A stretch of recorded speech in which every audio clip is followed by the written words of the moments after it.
one એ વસ્તુ છે one પછી ટુ પછી થ્રી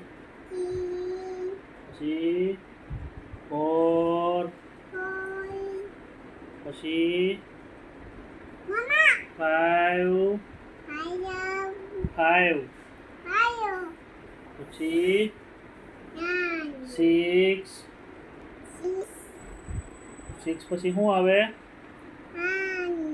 સેવન પછી 8 પછી 9 પછી છેલ્લે શું આવે 1 ને 10